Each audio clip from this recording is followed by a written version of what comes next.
Hello everybody, today we're going to be talking about the My Plate recommendations. A little bit of history of the USDA food guides. They have been updated from 1916 to 1930. They had what was called the Food for Young Children Guide and How to Select Food.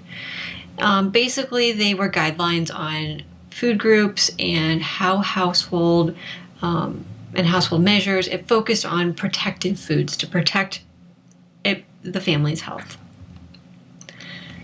In the 1940s, they changed that and decided to make it a guide to good eating, which had the basic 7 food groups. So it had Group 1 was green and yellow vegetables. Group 2 was oranges, tomatoes, and grapefruits. Group 3, potatoes and other fruits and vegetables. Group 4 was your milk, your dairy products. Group 5 was meat, poultry, eggs, and fish. And Group 6 was your breads and cereals and flours. And then Group 7 was butter and fortified margarine. And that included a daily number of servings from each group that you should get. But it didn't really have specific serving sizes. You should have so many servings, but it didn't really show what that meant or how much that should be. In 1956, from 1956 to the 1970s, they came out with the Food for Fitness, a daily guide for basically the basic 4. And so that had your milk group, your meat group, breads and cereals, and then they put the fruits and vegetables together. And so it condensed it from those 7 groups down to 4. And it also had some goals for nutrient adequacy to make sure you are getting enough of the nutrients.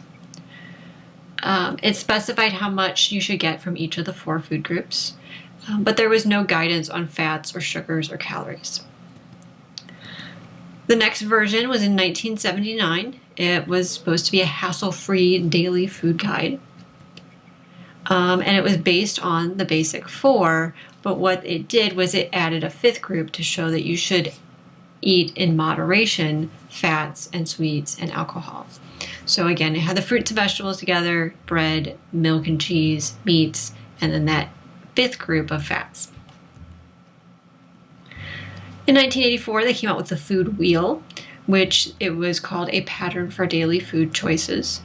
It had 5 food groups, and daily amounts of food were provided for 3 different calorie levels. So it started to make it a little more personal. So you had your fruits, vegetables, fish, your sweets, fats, alcohols, cheese, milk, and yogurt, and then your grains group. In 1992, they changed that to be the Food Guide Pyramid. And so it changed definitely in look, and it looked at giving you a goal for having adequate nutritional intake and also suggesting moderation. The 5 food groups, so you had the bread and cereals, fruits and vegetables were separate. Then you had your milk and cheese group, and then you had meats, fish, dry beans, eggs, and nuts. And at the very top was your fats and oils, and that they recommended that you use sparingly. And there was a range for each food group, and it depended on your calorie level that you needed. So grains group, you needed somewhere between 6 and 11 servings, fruit groups between 2 and 4, vegetables between 3 and 5, milk 2 to 3, meat 2 to 3. And then they changed in 2005 that pyramid. They just kind of flipped it on its side. And so they also added to that a set of stairs on the side to represent exercise. They called it the My Pyramid Food Guide System. And it had daily intake amounts at 12 different calorie levels, so it was even more of a personalized guide to healthy eating.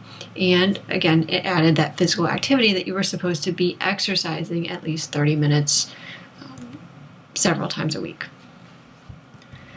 In 2011, they came out with our current food plate, the My Plate guidelines. It's more of a visual look. So it tried to simplify everything to say this is how much of your plate should be each of the different food groups at each meal. Hopefully they thought that it would grab people's attention, so that was more of a reminder of how they should be eating, more of that healthy eating reminder. And it is a very personalized approach. So you can go on to the ChooseMyPlate.gov website, put in some information about yourself, and it'll tell you for you how much you should be consuming for each of the food groups. So what is My Plate? It's a reminder for healthy eating. And so it is shaped by different factors: your stage of life, your preferences, your access to food, cultures, traditions, personal choices, all can be taken into consideration.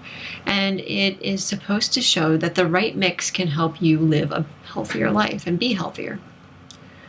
The main messages from the My Plate is that you should find a healthy eating style and maintain it.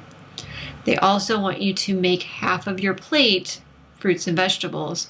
Vary those fruits and vegetables so that you're getting a lot of different ones, so that you can get more nutrients across the variety of different foods that you'd be eating, and focusing more on whole fruits. Half of your grains they recommend should be whole grain, so you're getting more of the fiber and the nutrients that would be taken away if you refine down those grains to make white bread. You lose a lot of the grains. So having whole wheat bread gives you more nutrients, more fiber, more vitamins and minerals. And that's why they say you should have at least half of your grains should be whole grains. There is a lot in the advertising industry right now of advertising products that are whole grain. There's cereals, there's crackers, there's a lot of things that can help increase your fiber intake. They also recommend you move to more of a low-fat or fat-free milk or yogurt. And so you're reducing the fat in those products. And to vary your protein routine of getting a variety of different proteins, especially a lower fat, lean cut of meat. And make small changes. It's hard to make changes. So if you're making little changes, it can help you slowly move to that better eating instead of trying to do it all at once. And a lot of times people are more likely to make those small changes. So to find your My Plate plan, we are going to be doing this in class as one of your assignments, but you're going to go to the My Plate website, ChooseMyPlate.gov, and you'll find a link that looks like this. We'll show you how to do that later. But it's asking things like your age, your sex, your weight, your height, your physical activity, and then it will calculate how many calories you should have, and then in turn it will also tell you how much of each food group you should have. They also have an app that you can put in your smartphone that's supposed to help track your eating goals, track your progress. You can collect badges for accomplishing your goals. So a lot more interactive and maybe tech friendly for those people who really like to have something like that to see their progress. Average recommendations for food groups, and obviously you go on the website and you get something that would be more personalized to you, but fruits is usually somewhere between 1 and 2 cups, and that a cup would be a small apple, 8 strawberries, a large orange, a cup of fruit that's already cut up. For vegetables, it's 1 to 3 cups. A medium ear of corn would be equal a cup of vegetables. A medium potato also, and obviously a cup of corn could be eaten as well. Grains is somewhere between 3 and 8 ounces. A mini bagel would be an ounce. A slice of bread would be an ounce. Half a cup of oatmeal, 3 cups of popcorn, a cup of cereal. So there's a variety of things that you can do to get those grain recommendations. For dairy, it's 2 to 3 cups. So a cup of milk or yogurt, a cup and a half of 1.5 ounces of cheese would be a cup. And then proteins, you're looking at 2 to 6.5 ounces. So an ounce of meat or poultry or seafood. An egg would count as 1 ounce. And so there are a lot of things that you can do to get into finding that variety. And a big part of the My Plate is getting a variety of different different food groups so that you can get a variety of different nutrients and stay on the healthy track. Again, we're going to be using this and going on and personalizing it on the website and learning more about the recommendations and what each food group means. As always, if you have questions, please let me know, and have a good day.